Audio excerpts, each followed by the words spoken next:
میرے بھائی اور دوستوں، بہت مختصر سا وقت ہے، اسی طرح سے میں آپ کو بتاتا چلوں 11ویں ہے، تیجا ہے، 10واں ہے، 40واں ہے، عرس اور جو میلے اور مزارات پر جو بھی میلے لگائے جاتے ہیں، یہ ساری کی ساری چیزیں بدعات اور خرافات پر مبنی ہیں۔ خلاصہ یہ ہے، بڑی حیرت کی بات ہوتی ہے جب ہم بدعات پر بات کرتے ہیں، بدعاتوں پر قدغن لگانے کی بات کرتے ہیں، کچھ لوگ یہ کہتے ہیں کہ جانے دو، مطلب اس میں کیا حرج ہے، اچھی چیز ہے، مانا کہ ثابت نہیں ہے، لیکن کہاں کسی کو گالی دے رہے ہیں؟ اچھی چیز ہے، نماز ہی تو پڑھ رہے ہیں، نبی کے نام پر اچھی چیز ہی تو کر رہے ہیں، کہاں مطلب کوئی خراب بات تھوڑی نہ ہے، اس میں کوئی قابل اعتراض والی بات، کسی کو گالی یا کسی کی حق تلفی تھوڑی نہ کر رہے ہیں، چل رہا ہے چلنے دو۔ میرے بھائیوں اور دوستوں، میں یہ کہنا چاہوں گا کہ اگر دودھ کے اندر زمزم کا پانی ملا دیا جائے، دودھ خالص رہے گا؟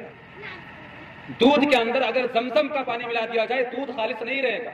بیائی نہیں، دین کے اندر اگر کسی اچھی سے اچھی بات کو ڈال دیا جائے، کتنی ہی اچھی بات کیوں نہ ہو، اور وہ کتنے ہی بڑے آدمی کی بات کیوں نہ ہو، اگر اس کی بات کو دین کے اندر ڈال دیا جائے، جس طریقے سے دودھ میں چاہے زمزم ملانے سے دودھ خالص نہیں رہے گا، دین کے اندر اچھی سے اچھی بات کو ڈالنے سے بھی دین خالص نہیں رہے گا۔ دین خالص وہی ہے جو 1400 سال پہلے نبی پاک صلی اللہ علیہ وسلم نے ابو بکر و عمر کو دیا تھا۔ دودھ خالص وہی ہے جو بھینس کے تھنوں سے نکلے، دین خالص وہی ہے جو 1400 سال پرانا ہو۔ اسی طرح سے میں آپ کو بتلاتا چلوں، ایک دیہاتی آدمی نے آ کر کے نبی پاک صلی اللہ علیہ وسلم سے سوال کیا، اللہ کے نبی صلی اللہ علیہ وسلم، آپ مجھے کچھ ایسے اعمال بتلائیں جن کو کر کے میں جنت میں چلا جاؤں۔ اللہ کے نبی صلی اللہ علیہ وسلم نے اس بدو، اس دیہاتی آدمی سے کہا تھا کہ تم اللہ اور اس کے رسول پر ایمان رکھو،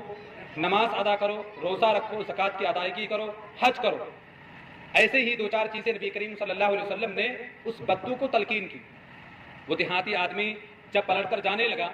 تو اس آدمی نے جاتے سمے اللہ کے نبی سے کہا تھا کہ اللہ کے نبی، میں جا رہا ہوں لیکن آپ کی بتائی ہوئی چیزوں میں کمی بیشی نہیں کروں گا۔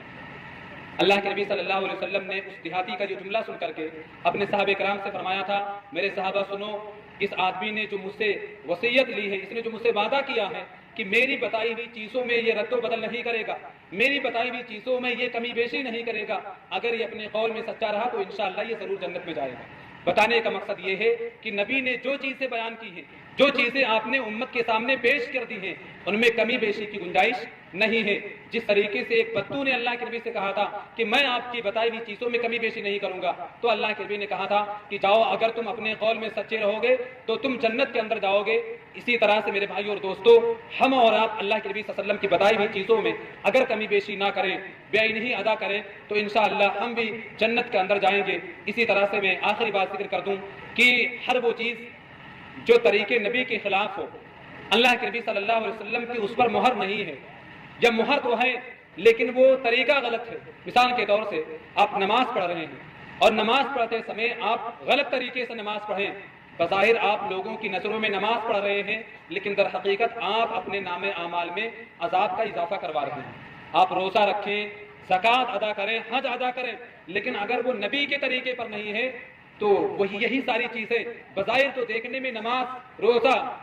حج اور زکوٰۃ ہے، لیکن طریقہ غلط ہے اندر سے، تو یہ ساری چیزیں عذاب کی جانب لے کر جانے والی ہیں۔ آخر میں اللہ رب العالمین سے دعا ہے کہ اللہ رب العالمین ہم تمامی حضرات کو کہی گئی باتوں پر عمل کرنے کی توفیق عطا فرمائے، آمین۔ بار الہ جب تک دنیا کے اندر زندہ رہیں، توحید پر زندہ رہیں، ایمان پر زندہ رہیں، خاتمہ ہو توحید پر ہو، ایمان پر ہو، آمین۔ تقبل رب العالمین۔ السلام علیکم ورحمۃ اللہ وبرکاتہ۔